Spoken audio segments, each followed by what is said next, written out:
Yo, what's good, y'all? Your boy Justin Henry here. Been a minute, man. As you can see, my setup has changed, but the content is still going to be here. For those who are looking for fantasy football, wondering, JHEN, you still there? Everything is still intact. Your boy has been living his best life. You feel me? So I'm live right now. If you guys drop in the chat, I will answer whatever questions come in. If not, if you guys see this after, watch through. I'm gonna go ahead and talk a little bit about what I've been up to. Obviously, there's a lot of rumors as far as the NFL trades, but then also too, like we had a whole season that happened last year, and I know on my end, y'all didn't see me for the second half of it. We got to about week 7 to 9, somewhere in there, and things fell off for your boy. So, for those who are here tapped in, feel free to drop whatever questions you have. We have the NFL Combine going on right now. Obviously, those with dynasty leagues that got drafts. I know you guys got questions. It's going to take me a minute to get up to speed on all that, but I'll do whatever I can as far as from what I know, knowledge-wise. If you want to talk about last year, some things that went right, that went wrong for you, it's good. But just to kind of set the stage as to why I was gone before I get into the NFL, the free agency, the trade rumors, and everything like that, just kind of set the stage as to where I was at. I was overseas. I think a lot of people knew that. I was in Europe and kind of going through the process. I've been to Portugal, I've been to Spain, but some plans have changed. And so in November, we went to Spain, went to the NFL game. It was like shit got hectic for you, boy. You feel me? It got hectic. So ended up going to Germany, Czech Republic, went to Austria, and then went to Italy. So it was real cool. And then after Italy, decided, hey, Europe's been cool, but we want to keep, the warmer weather. Like I'm going to Asia. And so we went to Thailand for 2 months. And then behind me, you see Malaysia. I don't know if you guys know where Malaysia is, but it's right by Thailand. Dope spot. So I have been in vacation mode, living life mode, but that doesn't mean fantasy stops. And I know for you guys that were depending on me, hopefully you had a good framework from the draft kit. Obviously, we'll get another one of those going this year, but hopefully you had a good framework. It was about mid-season, so hopefully you had a good sense of, I know there's a lot of injuries this year, but hopefully you had a good sense of what was going on. For me, the time difference was very tough. Staying up until 4 o'clock, 5 o'clock, watching all the games and then being able to get my reports and stuff. Like there was a lot there for me that I was like, you know what, I got to just live life. So like I said, for those who are depending on me later in the year, my bad. We're going to keep it moving to this year, though. I'll be back in the States in May. But for now, I'm also going to be, I'm talking about on the road doing more stuff. So it won't be daily. But as the offseason comes in, we are definitely going to get fantasy content out. So y'all's got questions right now, feel free, man. Go ahead and drop it in the chat. But for those who have been waiting on some kind of update or anything, Malaysia is where I'm at right now and plan to be for the next month. So as far as the NFL free agency, I'm excited about free agency for fantasy. And I think the main position that I'm like super interested in right now is this running back position. Because I feel like it could go a bunch of ways, right? You got Breece Hall, obviously free agent for the Jets. Who knows what that looks like? They're talking about franchising them. We'll see if that actually happens. But then Travis Etienne, that's going to be another one where I'm like, if he goes to the Chiefs, I know the Chiefs is like the hot spot right now. They were talking about Breece Hall last year at the deadline. Got Etienne potentially moving spots there as well. But then, like in the draft, Jeremiah Love running a 4.36. That kind of brings new energy to what the Chiefs have. And, Tyreek Hill supposedly paid him a visit. Like, there is a lot there when it comes to this running back position. So I want to see what this thing looks like because it's not just the Chiefs. That's just the team everybody talks about. The Giants need a running back, right? You got Cam Scatterbo coming back from his injury. You have the Cardinals, James Conner's coming back. Trey Benson was kind of a dud, didn't have a chance to really show what he was worth, right? There are a lot of good running back landing spots, and I think that's what I'm most curious about.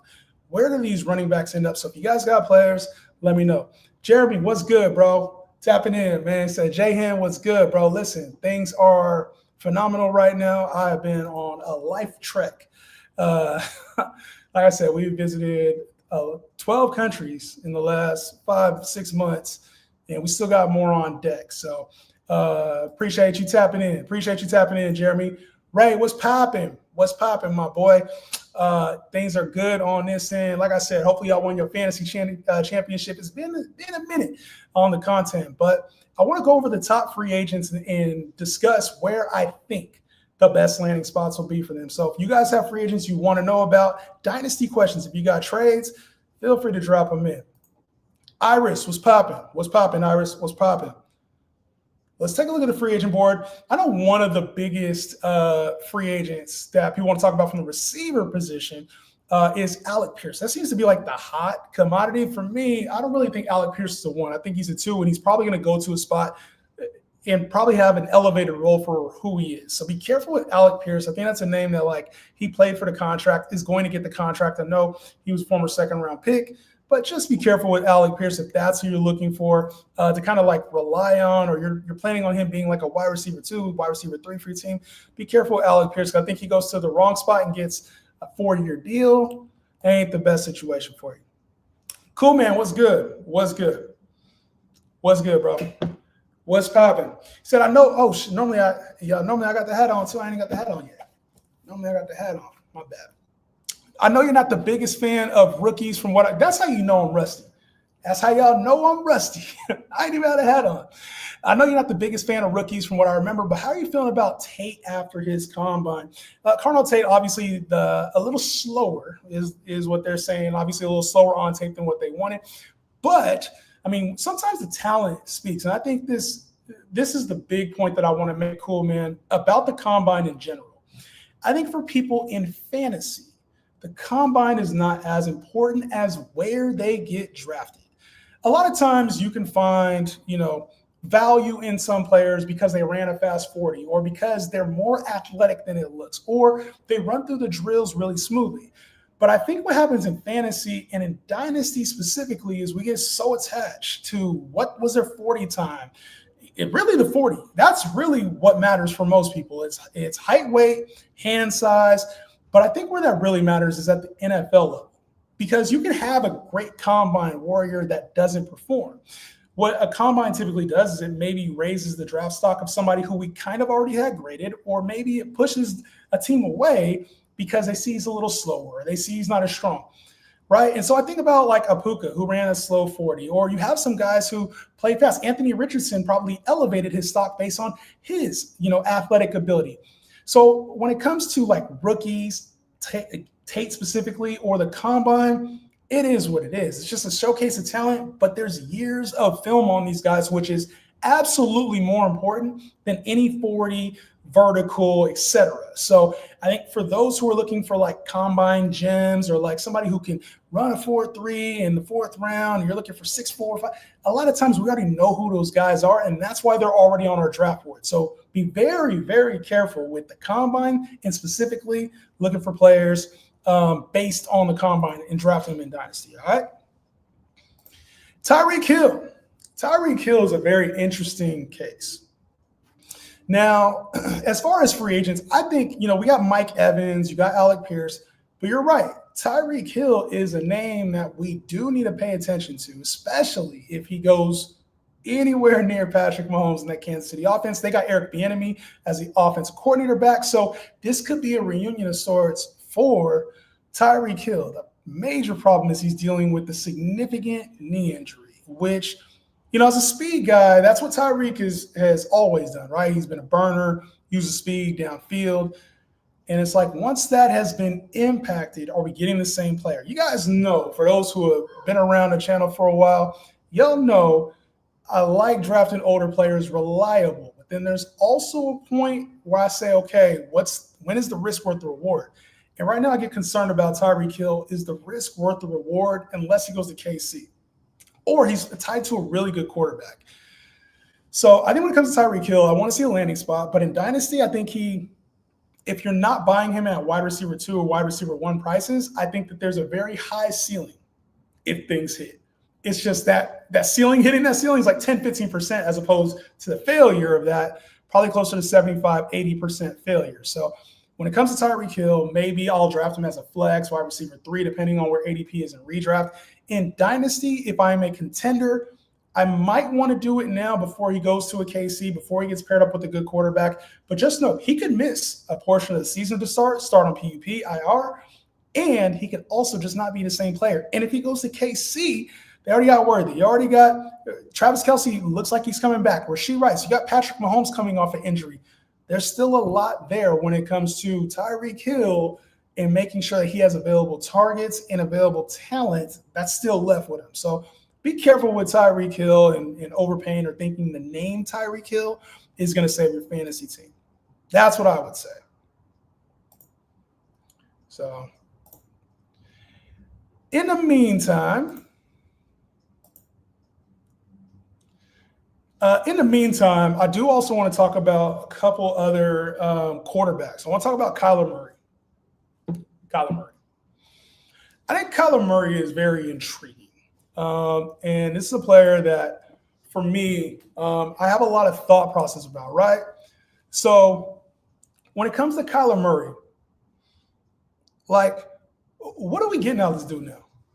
That's the major problem, is what are we getting out of him? He was playing well to start the year, and then it's like the whole COD, Call of Duty stuff starts to impact, obviously what people think about him. But as a leader, as a fantasy player, like, as a fantasy, quarterback, what are we getting out of him? He got benched last year, and he got hurt. Like, when he was healthy enough to play, Jacoby Brissett came in there and looked better than Kyler Murray did.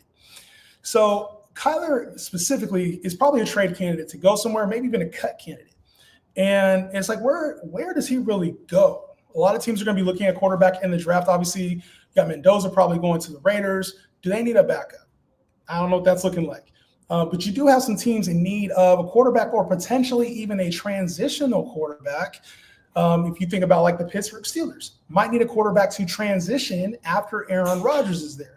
So I start to think about potential landing spots for Kyler. You got Miami. Now Tua is probably going to be gone. So the other thing is there, Malik Willis is starting to command more attention for some reason. This is a major head scratcher. Malik Willis is starting to command more attention than Kyler Murray is. And I understand Kyler Murray is a veteran in the game now, but for me, I'm still like, why are we sleeping on Kyler Murray as a talent? It's not like he was playing terribly to start the year. He was just off. It didn't look the part. He wasn't winning football games, which I get, but are there 32 quarterbacks better than Kyler? So for me, I think he's a quarterback that people are giving up on in Dynasty, specifically just around the league, and I don't quite understand it. It's not like he looked like Tua. To me, Tua Tagovailoa, that's going to be an interesting case as well where he goes, but he looks more like a backup competing for a starting spot. That, to me, seems more like a Tua Tagovailoa situation. When it comes to Kyler, I'm very interested to see where he goes because I don't think that this is the end of Kyler Murray the same way I think it kind of is the end for Tua Tagovailoa. So I think when it comes to Tua, who's already had multiple injuries, we got the concussion stuff, he's not playing well, I think I would be ready to move off of him fully. In the NFL, Dynasty, redraft, I ain't drafting him. Like all three phases. When it comes to Kyler Murray, he's going to go very low in drafts. I'm talking like outside the top 20 players. And he's also going to get traded and probably be in a competitive situation versus either a young rookie or somebody he can probably transition to in a year or if there's an injury. So I think his landing spot is very intriguing. One place that I want to see him go, I kind of already talked about, I think Pittsburgh would be a really good spot for Kyler Murray. Learn from Aaron Rodgers, play under Mike McCarthy. I think it's a good system for him as well. McCarthy's system, play under Mike McCarthy, and then just kind of grow in that role. I think that would be a best case scenario for him. Not to say that he shouldn't be starting somewhere, because I do think he's a starting caliber quarterback. But I do think going and playing with Rodgers, probably a lower cost for Pittsburgh, just gives him all the time that he needs. You pair him up with DK Metcalf. Like, I think this gives Kyler exactly what he would be looking for as far as a little less pressure, time to come in and learn the system. And then if something does happen with Aaron Rodgers and he gets banged up, which, I mean, at 42 years old, he probably will, 41, however old he is, he'll get banged up. Now it gives you the appropriate time. So overall, Kyler, Steelers, that's what I want to see. Any other players you guys want to know about? Jesse, what's popping, Jesse? Laughing a little bit, Jesse? I don't know what you're laughing about. But listen, it's been a while, and a couple of updates too. I've been going back and forth on how I want to approach content this year. I want y'all to give me Give me some feedback on this in the comments. If you're watching this later, give me feedback in the comments. But I got two ways I'm either going to go about it. Number one is I'm about to get back to the grimy Justin, the one that would call out any and everybody weekly. It don't matter. Calling out creators, just got to be ultra aggressive. It brings a lot of negativity though. And I'm in a really good state, like positivity state. You know what I'm saying?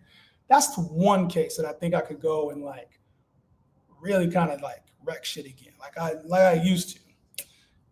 Other ways, I think instead of leaning into so many specific takes, because that's all people focus on, right? Like I know a lot of you guys probably like doing off-season drafts, watching the takes, and then coming back at the end of the year and saying, how accurate were you on preseason takes? Preseason takes really don't mean a whole lot. They don't mean shit, if we're being honest. Like you could have a really strong preseason, rankings and not win your league. You can draft, you can not hit and still win your league. There's enough savvy owners out there, and there's people in this chat, people in the comment section that I know can win a league without the strongest drafter hitting on every pick. So the other way I was thinking is kind of giving out more ranges, right? So instead of talking about Puka, y'all waiting on it? Instead of talking about Puka Nacua, and instead of talking about JSN the way that I did last year and saying, fade them, because I think it's a harsh word, fade. Instead of saying like I never said don't draft them, but fade at cost, I think I'm gonna start giving like ranges of outcomes. And let me know what y'all think about that. Like, is that more helpful for you in the process? Because I think there was a world where I saw Puka being a top 3 to 5-ish.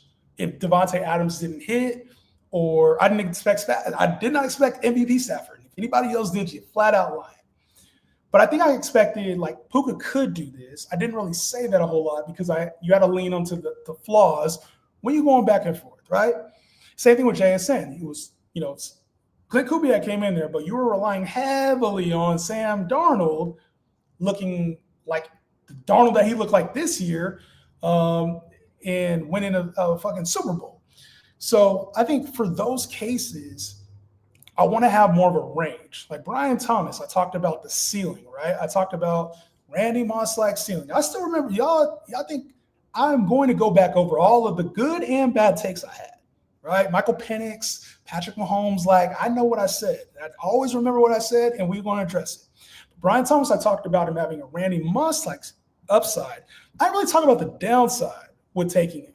And I think that's something I probably will change about my content coming in and how I deliver a message is, okay, I see a world where this is where I think the player lands. But here's also best case scenario, and here's worst case scenario, because I didn't talk about sophomore slump with Brian Thomas, which does happen a lot. So I think moving forward, I'm going to take that approach and I don't know if it's more cautious, but just more information. Betsy, what's good? Love the Tiger hat. Appreciate you, Betsy. Appreciate you. Gamble it all. You don't want to do that. Don't gamble it all. What's good? Volunteer was popping. Said, what up, JHEN? How you doing? Help me win some money this year. Happy to see you live again. Yes. I would say it's good to be back live. Obviously, I know time-wise is different for you. So for everybody else, I'm 16 hours ahead. 16 hours ahead right now. So for me, this is 5:30 in the afternoon. 5:30 in the afternoon. I'm a day ahead of y'all. I think when I started this live, you guys were just turning over to Sunday. I've been in Sunday almost the whole day already. So Brian Thomas in every league. Yeah, it's to finish answering your question though, or your statement. It is great to be back, and I'm glad I helped you win some money this year. That's honestly that's the goal of this page. Is I know a lot of people lean into how accurate I am, but I would say if you follow this page, you have a very good chance of winning your league. You have a very good chance of winning player props throughout the week. You have a very good chance of winning money throughout the year. Just a high probability, and it is well documented over the years. So Von Derer, is that how I say it? Von Eater? I don't know how the hell to say your damn name, bro. 9629. How I say your name, bro? I want to say Von Derek. That's literally what I want to say, but I know that's not even close. Von Eater. Vanitator. How the hell you say that, bro? How the hell you say that? I'm in Malaysia right now, and I can understand the language more than I can understand your name.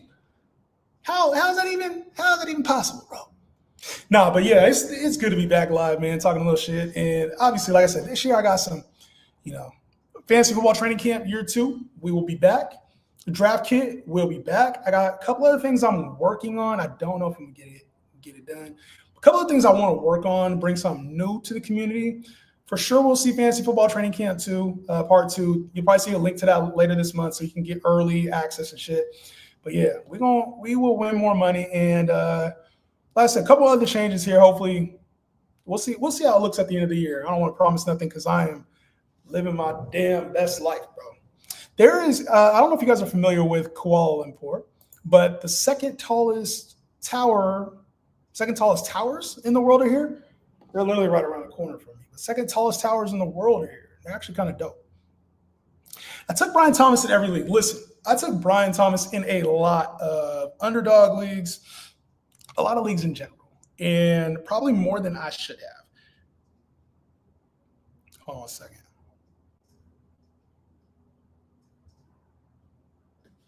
I took Brian Thomas in way more leagues than I should have, and it hurt. It hurts not getting that kind of production early on, but it's how you adjust. And the good thing is I also took the couple leagues I'm in, took Bijan Robinson. You know what I'm saying? Jonathan Taylor. So I think if you have some specific players you like, it's okay because if you took Brian Thomas early, you might have took Jonathan Taylor. We had talked a lot about Jonathan Taylor. You might have took Jonathan Taylor on the back end, who was a league winner for a good majority of the season, right? Kind of fell off towards the end, but a really good pick for a majority of the year. Or maybe you got Trey McBride in the third round because a lot of people were taking Brock Bowers. We had talked about taking Trey McBride in the third round. So maybe you got Trey McBride.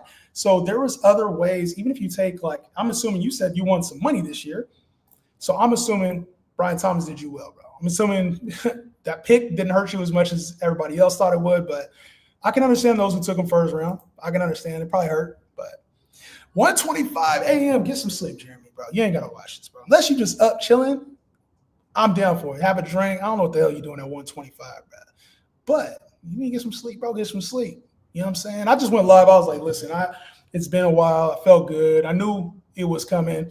I told myself March 1st was the day I was going to get back on it again, give myself enough time to really enjoy this. So I don't know if you guys have been, if anybody's been, like how many countries you guys have been to overseas. A lot of you guys have probably been way more than I've been to, but this was my first international, major international experience. I've been to Mexico at resorts, but I've been to Belize and done a cruise, but I never actually spent a lot of time internationally. So this has opened my eyes a lot.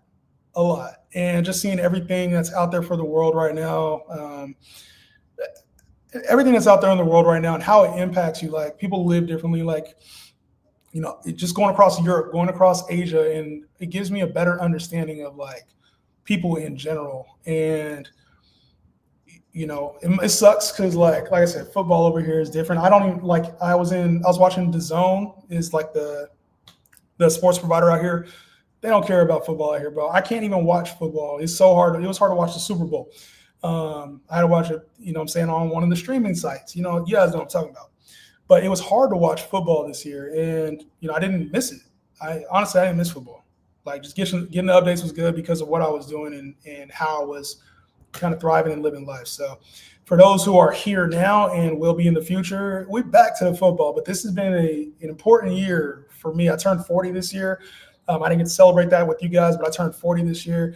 So I got, this was a big growing year for me, as, I try to make every year a growing year, but this was a big growing year for myself. So yeah, man, being over here, 5:30 right now, it's 1:30 for you, Vaughn, 1:25 for you, Jeremy. Appreciate y'all tapping in and staying with me on the live. But yeah, it's been tough to even communicate and because when I go to sleep, y'all, is 12 o'clock at night for me is 8 o'clock in the morning on the West Coast.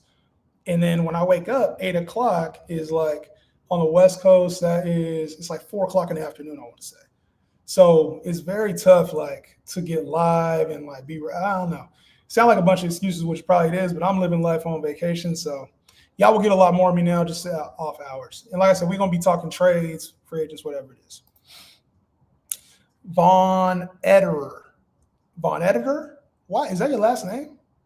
There's no chance that's your last name. Von Ederer? Make me sound slow, bro. Von Ederer. Now, what do y'all think about the combine, man? What do y'all think about the combine?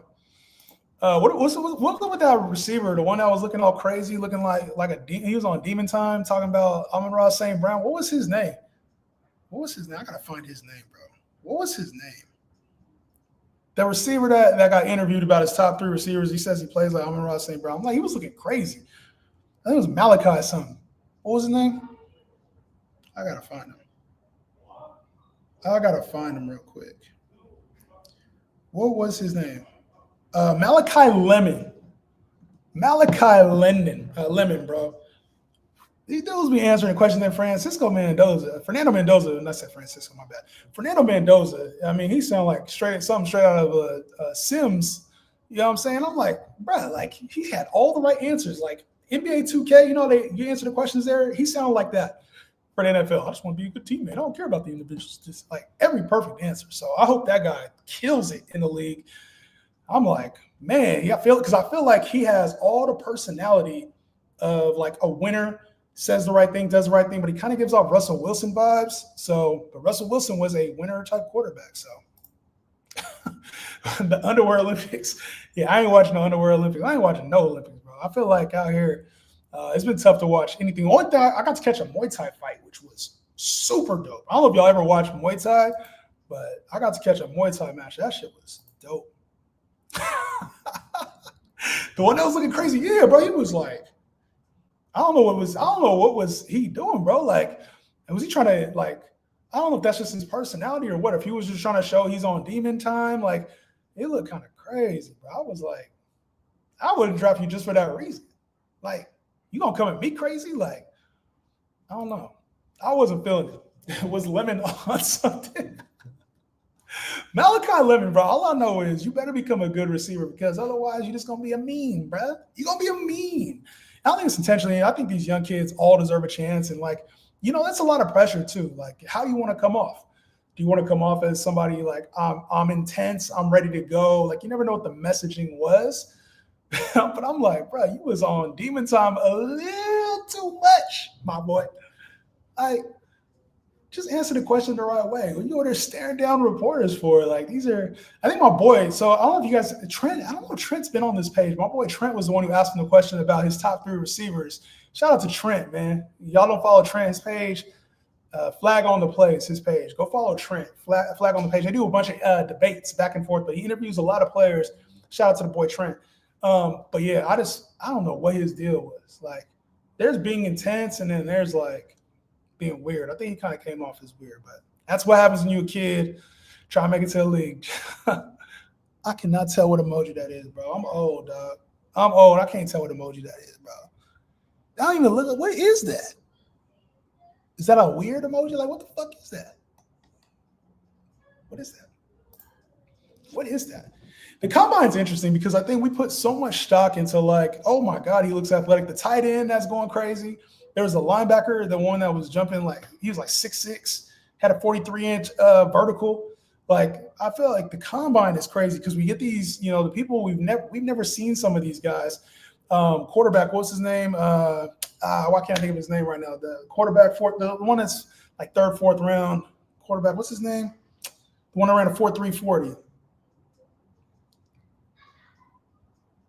This is how rusty I am right now, y'all. Y'all would not have wanted my advice. Taylor Green, that's his name. Taylor Green. Y'all seen Taylor Green run the 4.3 40, and it's like his draft stock's probably going to go up. In fantasy and dynasty now, everybody's going to be like, oh, this is what Anthony Richardson's supposed to be. Like, just be careful on putting so much emphasis in the combine. I do it. I am guilty of taking 6'4", 40-inch vertical, 4.4 40. I am very guilty of doing the same thing and getting excited about those prospects. Sometimes we got to slow down on them as well, all right? They don't always hit. Speaking of combine, where do you see Love going?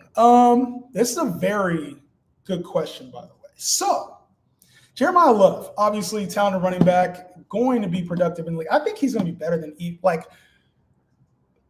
Jeremiah Love's going to be a very good running back in the league. And I think this is one of those guys we talk about probably being a league-leading rusher. Somebody get very excited about in the future. We're talking like Bijan Robinson, the Breece Hall, Jonathan Taylor. I think he fits in that elite running back. Plus, he catches the rock as well, right? So now we're getting a pass catcher for fantasy. I love to see this more than I loved Ashton Genty last year. I didn't really think Ashton Genty had year one impact. I do think he finishes the top 10 back last year. But I wasn't really feeling Ashton Genty as a top 10 fantasy pick because the Raiders were bad. And he didn't really catch the rock a whole lot in college. Well, we don't got to worry about that with Jeremiah Love. So the favorite landing spot, what he's talked about, what a lot of people are talking about, obviously, Kansas City. They're at pick 10, though. So let's go over to teams and where I think he could really end up, because it seems like right now the favorite landing spot for Jeremiah Love is Kansas City. That's where it feels like everybody wants him to go. But I have a couple other destinations. Let me get your guys' thoughts on it. I want you guys to drop your thoughts in the comments, all right? So the first pick's the Raiders. Obviously, they're going Mendoza. And then I think, Jets probably getting Caleb Downs. I think that's about right. Now, the Cardinals is interesting because you got a new coach over there. And I think third is a little early for Jeremiah Love. But after running a 4.36, nothing is really out of the realm. I think that's a little early for him. Tennessee also needs a running back, but you have a new regime there. Robert Saleh, you got Brian Daboll. So Brian Daboll is probably going to lean on the quarterback a little bit more. But we got Tony Pollard, Tajay Spears. That's not the most convincing running back room. I don't think they go there. The Giants are also very interesting, but I'm not sure that he goes to the Giants. Cam Scatterbo injured. You got Tyrone Tracy. They needed a running back last year, right? And imagine a guy like Jeremiah Love coming to the big, to over there to Big Blue. We'll see. Cleveland. Now, Cleveland is a place I know they need a receiver as well, and I think right now, obviously, the run game could use help, and you got Quinshon Judkins, who'll be coming back. You spent a second-round pick on him last year. I think the Browns are very interesting as well. Having a 1-2 punch, you got Jerome Ford, and it feels like, the Browns have kind of ran. That's a division you want to have two running backs in, the AFC North, right? You want to be able to have two running backs. And so I could see a world with that defense getting the ground game going. You already have, decent quarterback option. I think Shador will be good, not great, if given the keys. For better or for worse, don't kill me on this. Deshaun's coming back. For better or for worse, he was not playing bad before his injury. Deshaun's coming back. So you have a little bit of options there. The team could also decide in the draft to go get a quarterback or potentially sign one. So I don't know what the quarterback situation looks like yet. I think we still need to figure that out, but there's options there. I think at running back, this team could use what Quinshon Judkins was doing last year, depending on how he looks from his return from injury. So I think the Browns are an intriguing spot. The Commanders, right? Dealing trade away Brian Robinson. Obviously, we got to see Eckler, but we also got to see why am I blanking on his name right now? Running back for the Commanders. Why am I blanking on his name? See, this is when I'm not in mode, it's a little different. Why am I blanking on his name? We're going to find it right now. Kroski-Meyer, Bill Kroski-Meyer. So Kroski-Meyer, obviously, he 7th round pick. He's not the guy you want leading this team for the future, right? I think the Commanders, fresh off of letting Cliff Kingsbury go, I think the Commanders already have, you got Terry McLaurin invested in him. Jaden Daniels could use a running back right now. I think the Commanders is where we see Jeremiah Love go. I don't think he lasts past there. I don't think he lasts past the Commanders. As much as he would want to go play with Patrick Mahomes, play with Kansas City, I don't see him lasting past pick 7. That's personally where I think he goes. Lemon's face was crazy, bro. Lemon's face was crazy. Crazy, bro. I don't know. He looked like some demon, something possessed him. I ain't like it. Green, what was he talking about? Oh, you talking about Taylor Green? Browns have drafted another 2 quarterbacks. I don't know what they were thinking last year, but I look at them this year and I'm like, okay, obviously the defense is good. The defense is good enough. That defense should be able to be a playoff type defense. Now you have no receivers really. You got Jerry Jeudy, you got Cedric Tillman. Like the receivers are beyond mid, and David Njoku's out, so you got Harold Fannin.